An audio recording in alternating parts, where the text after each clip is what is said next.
Herkese merhabalar, ben Huri. Huri Metek Mutfak'ta mutfağıma hoş geldiniz. Lahanadan hafif lezzetli yemek tarifi hazırlıyorum. Dolmadan artan lahanalarınızı hazırlayabilirsiniz. Tarifimi hiç bekletmeden hemen başlıyorum. 2 adet orta boy kuru soğanı yemeklik olacak şekilde doğruyorum.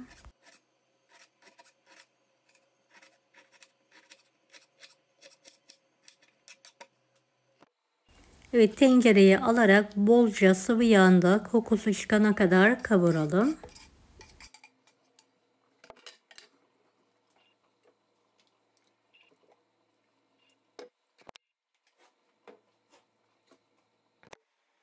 Evet, lahana sarmamdan artan orta kısım lahanamı yıkadım ve küçük parçalar halinde kesiyorum.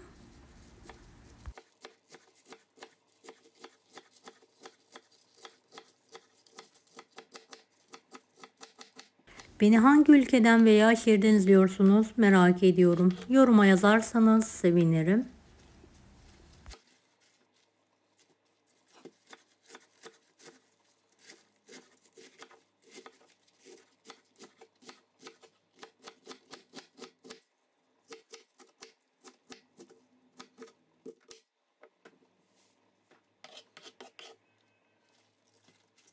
Evet, lahanamın hepsini ince ince doğramaya devam ediyorum.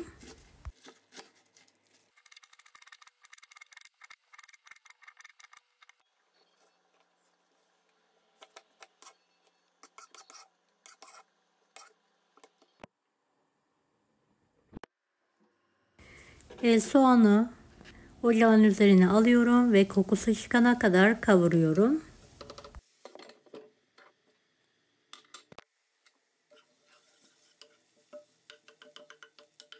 Şöyle 1 yemek kaşığı kadar kıymayı da alarak kavurma işlemine devam ediyorum.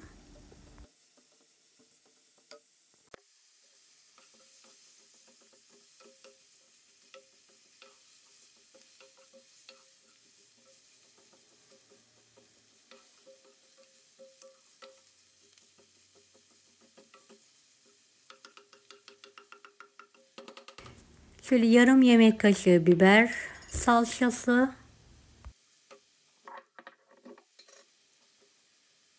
şöyle 4-5 yemek kaşığı kadar da domates suyu ekleyelim ve kokusu çıkana kadar kavurmaya devam edelim.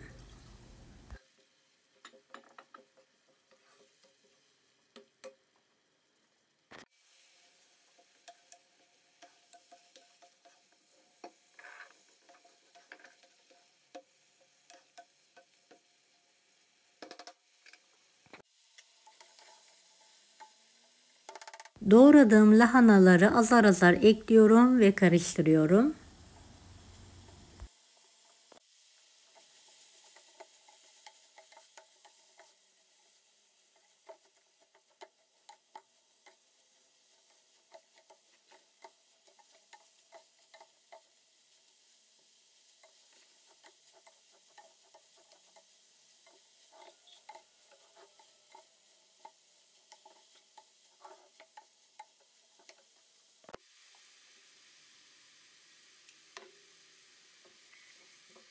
Evet, lahanaları birden eklemeyelim. Azar azar ekleyerek karıştıralım.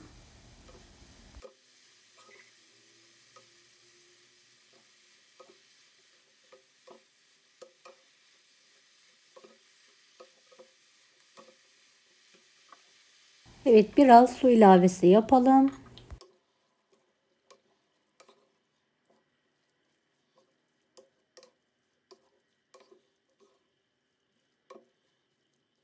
Son kalan lahanamı da ekliyorum ve karıştırıyorum.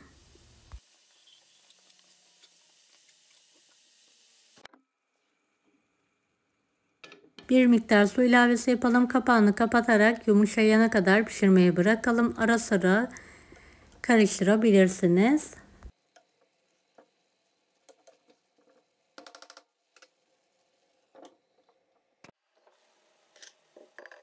Suyunda azalma olursa ilave edebilirsiniz azar azar.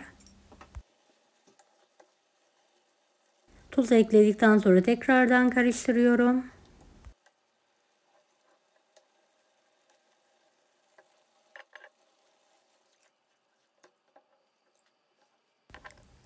Gazlı yapmaması için 1 tatlı kaşığı toz şeker, kırmızı toz biber ve çok az kimyon ekledim ve karıştırıyorum.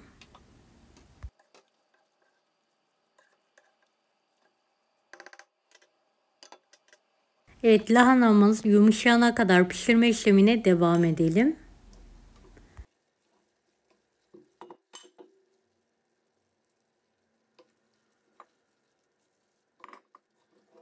Suyu bittikçe azar azar ilave edebilirsiniz.